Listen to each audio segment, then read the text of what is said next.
Hey everyone, welcome back to my channel. I'm Esther Perez, and in the last video I made about cruising, there was quite a bit of comments about it. So I thought, let me expand on this cruise topic and tell you all about some of the myths I've heard about cruising that might make sense now after going on a cruise, and just go through the whole list of them. I have about 7 myths that you might have heard about cruising to clarify some things, also to expand on some of the items in the last video. I still cannot say that I am gonna ever go on a cruise again. I stand by what I said. I did not enjoy the cruise, and for context, if you did not watch the last video, I am a cruise hater. I have a lot of thoughts on cruising because I went on a cruise and I was really excited after doing my research about this cruise. Like, I always wanted to try one, and then I went on one and it was just a huge letdown. So I just want to be forthcoming about all of the cruise misconceptions that you might hear online. I do think it's helpful to know the cruise ship I was on was called the Grandiosa from the MSC line. It was 7 nights, 8 days. And we stayed in the stateroom or the interior room, which is like the cheapest room you can get on a cruise. But that is the only thing that I will not complain about and have not complained about even in the last video. I really liked staying in the stateroom. It was so dark in there. I felt like I was able to go to sleep so easily. I don't feel like the boat was rocking a lot. I don't remember hearing any waves. Like, I just remember going to sleep and it being so dark in the room that it was so peaceful. So if I ever did go on a cruise again, I would stay in a stateroom once again. All right, so let's bust some cruise myths here today. Myth number 1, cruises are only for old people. In my opinion, this myth is true. In my opinion, at least the cruise that I went on was very older centered, and I truly felt like I was in a retirement home on the sea. And I'm not knocking old people, so that's not what this video is about, but I am saying that the myth about cruises being for old people might be true. I can see why there's those stories of like older folks going on cruise ships instead of retirement homes. I can totally see. You get your food, you have room service, they're cleaning the rooms. It's like things to do for the older folks every day.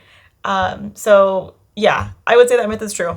Cruises are for old people. Yep. Now, some other things I heard is that it really matters about the cruise line. And I've heard people have really wild times on Carnival Cruise. I knew that's not the vibe I was going for, so I didn't even look into booking a Carnival because, like, did you guys not see the poop cruise on Netflix as well? Like, I didn't want anything to do with Carnival.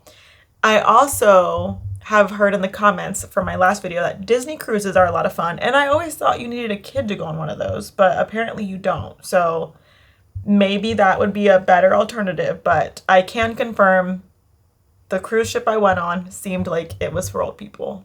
Myth number 2 is that cruises are all about buffet style food. And I will say this is a myth because not only do you get buffets to go into and grab as much food as you want, you have your restaurant dining option. So once you're on the ship, you're assigned a card. And so this card is your entry to your dining room, and it'll have your time on it as well of when you can go to the dining room.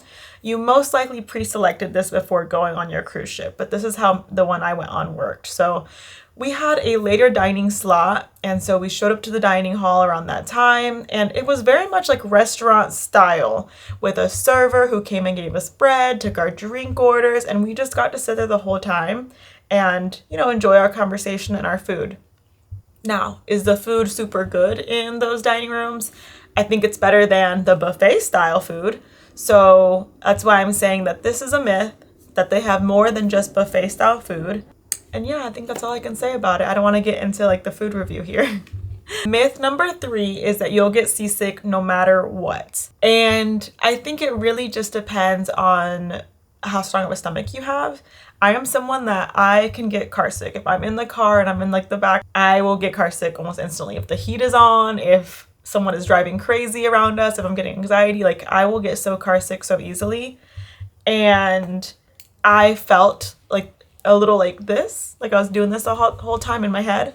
while I was on the cruise ship. And I will say, because of that, I had already packed Dramamine. I packed the wristbands that for like acupressure points. And so I was prepared. And even though the bands did not match my outfits, I was still wearing the bands all around the ship. So I'm not going to say you'll get seasick no matter what. I do think that's a myth. But I think it's not a bad thing to just be extra prepared and take those things with you if you are going to go on a cruise soon. Myth number 4 is cruises are just one big party. And I don't think so. I think this myth is, definitely not real.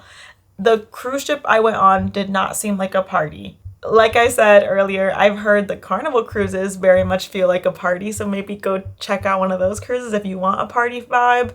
But I did not get that on MSC, on the Grandiosa ship. It did not seem like a party.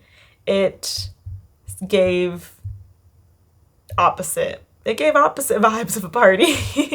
I also think it's hard to feel like a big party when like you're being charged like $11 to $15 for a drink and the drink is mid, like not even with a lot of alcohol in it. Or you have to buy the drink package, which is like $100, like, or actually I think it might have been $300.